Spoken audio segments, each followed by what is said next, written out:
देखिए direct indirect, ठीक है। क्लास 6, 7, 8, 9, 10 सभी में आता है ना ऐसा, है ना। तो लेकिन ये जो डायरेक्ट इनडायरेक्ट होता है उसमें टेंस भी चेंज किए जाते हैं, बहुत सारी चीजें होती हैं, लेकिन मैं पूरा नहीं बताऊंगा, ठीक है। इसमें मैं मेन मेन चीज बता रहा हूँ, जो बच्चों को मेन चीज समझ में नहीं आती जो चीज, वो बताऊंगा, ठीक है। बाकी बाकी चीजें समझ में आ जाती हैं। सबसे मेन कंफ्यूजन जहाँ पे रहता है वो यही चीज है। सबसे ज्यादा कंफ्यूजन यहीं पे इसी चीज में होता है। या सल्टिव सेंटेंस है तो सेट टू को किस में बदलेंगे, अगर इंट्रोगेटिव है और कॉमा इनवॉल्व कॉमा हटा के क्या लगाएंगे, तो जो सबसे कंफ्यूजन वाली चीज होती है यहीं पे। और क्लास 10 और 12 में बोर्ड एग्जाम में है ना, तो उसके लिए बहुत इंपॉर्टेंट है, क्योंकि इसी 5 प्रकार के आएंगे सेंटेंस, तो एक एक नंबर मायने रखता है, 2 2 4 4 नंबर के, 5 5 नंबर के आते हैं, तो इसीलिए बहुत ही इंपॉर्टेंट चीज है, ठीक है। तो देखो इसमें होता क्या है, डायरेक्ट टाइम नहीं है, डायरेक्ट होता है उससे इनडायरेक्ट में बदलना होता है। तो इसमें देखो जैसे बता देता हूँ हल्का फुल्का, जैसे वो रिपोर्टिंग वर्ब है जो प्रेजेंट टेंस या फ्यूचर में होती है, तो बोलते हैं स्पीच में कोई चेंज नहीं करते, ठीक है।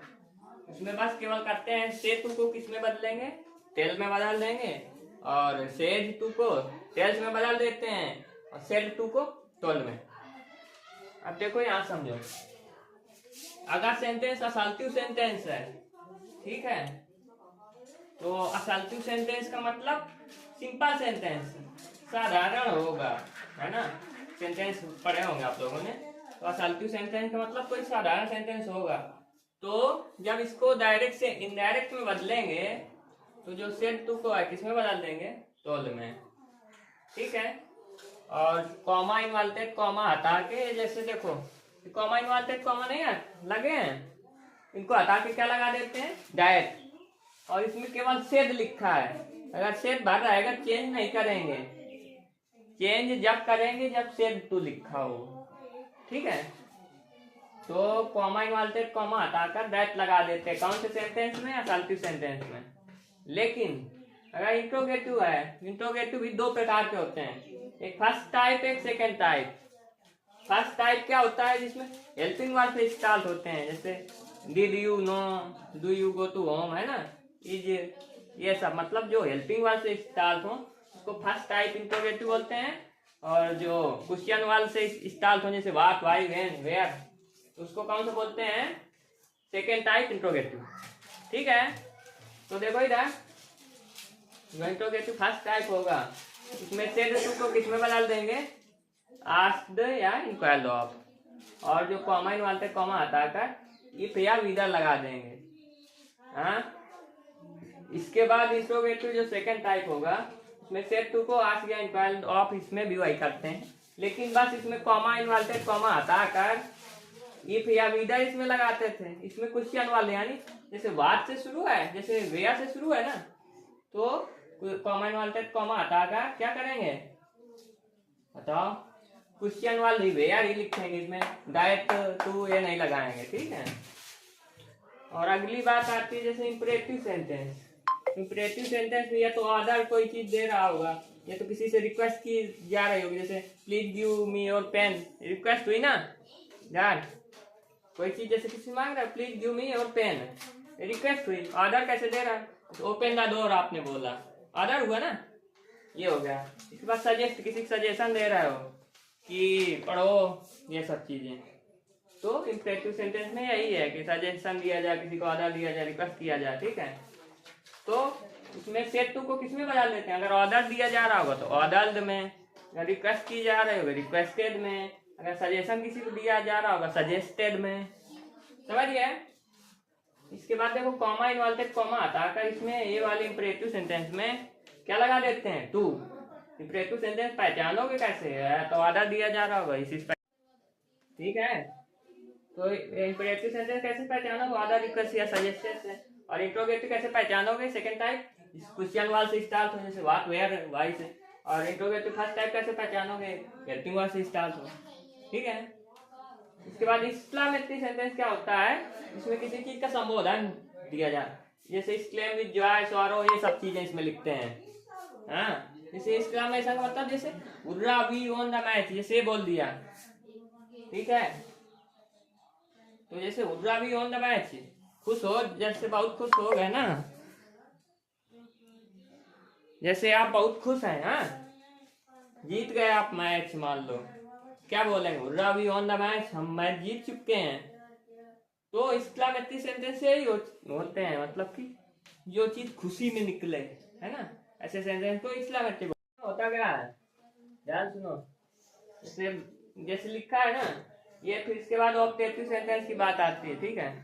तो ऑब्जेक्टिव सेंटेंस क्या होता है, जैसे इसमें विश्ड, किसी चीज की इच्छा की जाए, कास्ट, किसी को श्राप दिया जाए, या किसी को सजेशन दी जाए, इस प्रकार के सेंटेंस को ऑब्जेक्टिव सेंटेंस बोलते हैं, ठीक है। आ जाओ आ जाओ आ जाओ। देखो इधर इसमें मैंने बताया था एक्सक्लेमेटरी सेंटेंस, यानी किसी चीज को संबोधन किया जाए, ठीक है।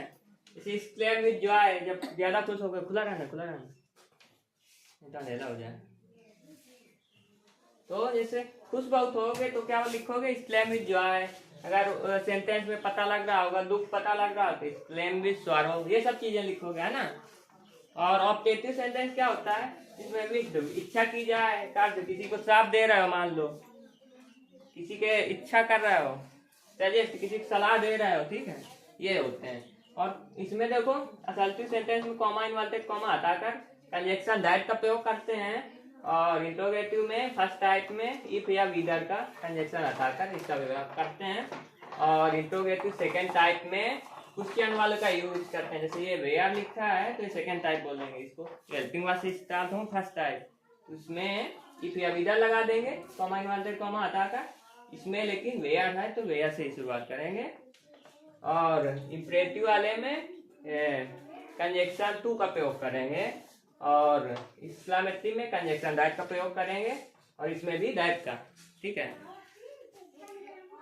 इसके बाद आगे मैं बताता हूँ, सेंटेंस बताऊँ तब समझ में आएगा, ठीक। जैसे देखो ये लिखा है he said I am happy, उसने कहा मैं खुशी हूँ, ठीक है। तो इसमें ही सेड आएगा, सेड टू होता तब टोल में बदलते, इसमें सेड है ना खाली, तो बस कुछ नहीं करेंगे, ही सेड इतना लिख दिया।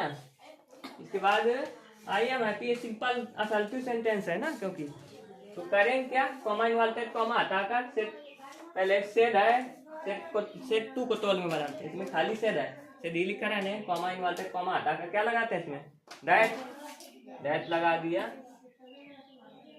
इसके बाद आई फर्स्ट पर्सन है, तो ये वाला एक रूल होता है सन वाला, सन 123, यानी फर्स्ट पर्सन है अकॉर्डिंग टू सब्जेक्ट चेंज करेंगे, सेकेंड पर्सन है अकॉर्डिंग टू ऑब्जेक्ट, और थर्ड पर्सन है नो चेंज। तो ये आई भी फर्स्ट पर्सन होते हैं तो अकॉर्डिंग टू सब्जेक्ट चेंज करेंगे, सब्जेक्ट ए है ही, ठीक है। तो आई के जगह में क्या लिख देंगे, दैट ही लिख दिया। इसके बाद आई एम है, ये कौन सा टेंस है, प्रेजेंट कॉन्टिन्यूअस, तो जब डायरेक्ट से इनडायरेक्ट में बदलते हैं प्रेजेंट कॉन्टिन्यूअस को पास्ट कॉन्टिन्यूअस में बदल देते हैं। तो ही वाज हैप्पी बन गया अपना सेंटेंस, ऐसे करेंगे। इसमें रूल होता है प्रेजेंट इंडेफिनिट को पास्ट इंडेफिनिट बदलते हैं, प्रेजेंट कॉन्टिन्यूअस को पास्ट कॉन्टिन्यूअस, प्रेजेंट परफेक्ट को past perfect, present perfect continuous को past perfect continuous, past indefinite को पास्ट परफेक्ट, पास्ट परफेक्ट को पास्ट परफेक्ट। इतने चेंजिंग रूल बहुत सारे हैं, लेकिन मैं मेन जो चीज है बता रहा हूँ, जो गोल्ड पेपर में आने के चांसेस इसी प्रकार के सेंटेंस आते हैं। जैसे लिखा है she said we have finished my work, इसने कहा हम लोगों ने अपना काम पूरा कर लिया है।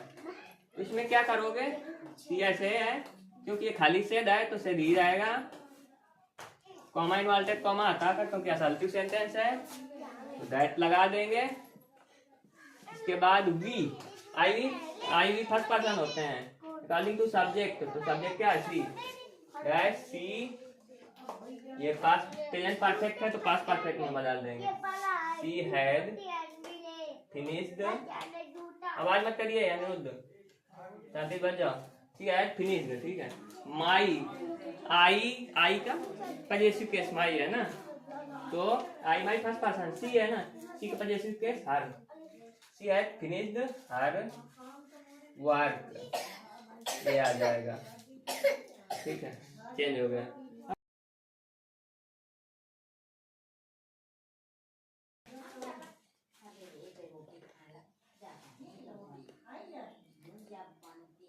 इसके बाद देखो इंपरेटिव सेंटेंस की बात आती है। इंपरेटिव सेंटेंस को अगर सेट टू है तो आस्क या इंक्वायरी, और में बदल देते हैं क्वेश्चन वन, कहाँ गया, इंपरेटिव है। अगर ऑर्डर दे रहा है, ऑर्डर में रिक्वेस्ट है, रिक्वेस्टेड में, सजेस्ट है, सजेस्टेड में प्रीपोजिशन टू का प्रयोग करते हैं। तो देखो जैसे ही सेट टू मी, इसमें सेट टू दिया है ना, तो ओपन द डोर, दरवाजा यानी खोलो। किसी से कोई कह रहा है तो ऑर्डर ही देना तो हुआ ना, दरवाजा खोलने का कह रहा है तो आदेश ही तो दे रहा है ना, तो क्या लिखेंगे, ही। पहला काम सेट टू को, ये इंपरेटिव सेंटेंस है, किसमें ऑर्डर दे रहा है तो ऑर्डर बदल देंगे,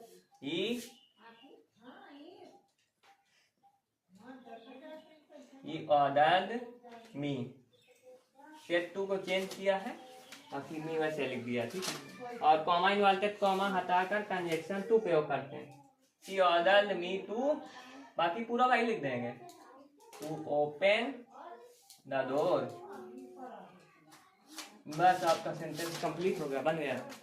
इनडायरेक्ट में डायरेक्ट से इनडायरेक्ट में बदल दिया। इसके बाद लिखा है जैसे she said to me please help me, कृपया मेरी मदद करो। तो किसी से क्या कर रहे हो आप, रिक्वेस्ट ही तो कर रहे हो ना, किसी मदद के लिए कहा मान लो आपने, तो प्लीज हेल्प मी, तो प्लीज का मतलब ही होता है किसी से रिक्वेस्ट कर रहे हो। तो जब रिक्वेस्ट करेंगे तो क्या यूज करेंगे, रिक्वेस्टेड। तो सी लिख दिया ऐसे, और सेड टू है ना, इसको किस में चेंज कर देंगे, रिक्वेस्टेड। शी रिक्वेस्टेड और मी, शी रिक्वेस्टेड मी, तो टू को हमने रिक्वेस्टेड बदल दिया क्योंकि रिक्वेस्ट हो रही है। Please help me, she requested me to, ठीक है। प्लीज जो शब्द है, जब इसको हमने रिक्वेस्टेड लगा दिया तो इसको लिखने की कोई जरूरत नहीं, ठीक है। To help,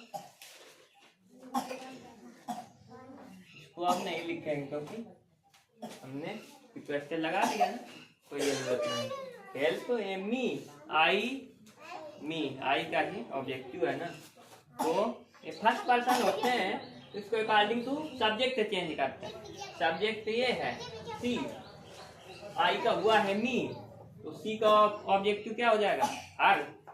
she requested me to help her, ये बन गया आपका सेंटेंस। इस प्रकार से इंपरेटिव वाले का। अब अगली बात आती है ऑब्जेक्टिव सेंटेंस, जिसमें he said God bless you, यानी किसी के लिए प्रार्थना कर रहे हो आप ना, गॉड मतलब गॉड ब्लेस यू, ईश्वर आपको वरदान दे, है ना, आशीर्वाद दे कुछ भी। तो इसमें क्या करते हैं, देखो ये वाले एक्सक्लेमेटरी है ना, नहीं ये है ऑब्जेक्टिव वाला है ना पहला, हाँ। इसमें किसी के लिए जब विश करोगे किसी के लिए तो क्या लिखोगे, सेड टू को बदल के विश दो। किसी को श्राप दोगे, किसी बारे में मतलब बुरा आपको बोला, ईश्वर करे तुम नर्क में जाओ, है ना, बुरा बोलोगे तो कष्ट लिखोगे। अगर किसी को सजेशन दे रहा है सजेस्टेड लिखोगे। ऑब्जेक्टिव सेंटेंस में इस प्रकार से करते हैं। तो ही सेड लिखा है ना, तो ही लिख दीजिए पहले, he said God bless you. तो इसने क्या किया है, इच्छा की है ना किसी से, गॉड से मतलब प्रार्थना किया है आपके लिए। तो प्रार्थना क्या बोलते हैं, प्रे, प्रे बोलते हैं ना। ही प्रेड, ये लिखोगे, ही प्रेड, ये लिख दिया।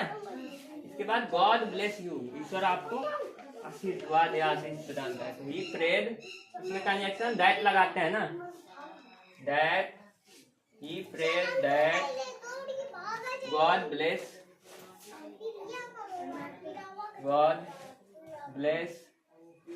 you है, you सेकेंड पर्सन है, कॉलिंग टू ऑब्जेक्ट चेंज करेंगे, ऑब्जेक्ट दिया नहीं है तो अपने मान लेंगे मी आई, ठीक है। तो क्या हो जाएगा, इसमें यू लिखा है, he prayed that God bless, he का ऑब्जेक्टिव him, bless him, ये बन जाएगा आपका सेंटेंस ऑब्जेक्टिव बन जाओ।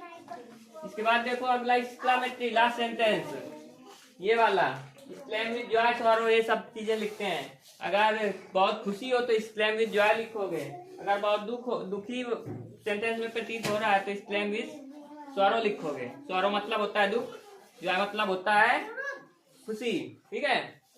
इसको करने का क्या तरीका है, जैसे सी से धुर्रा वी ऑन द मैच, ये लिखा है सेंटेंस आपका, तो सी लिखेंगे पहले, इसमें hurrah we on the match, हम मैच जीत चुके हैं, बहुत खुश हो, क्या लिखो, claim with joy, she is claimed with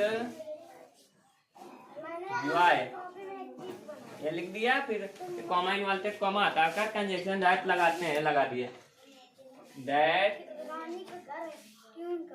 we I we second first person है, अकॉर्डिंग टू सब्जेक्ट चेंज करेंगे, ठीक है। सब्जेक्ट है she is claim with joy that, क्योंकि ये वी प्लूरल है तो हम जो यूज करेंगे वो वी प्लूरल ही यूज करेंगे, ठीक है। प्लूरल क्या होगा, she is claim with joy that they लिख दोगे, ठीक है, आवाज नहीं करिएगा, that they on the match,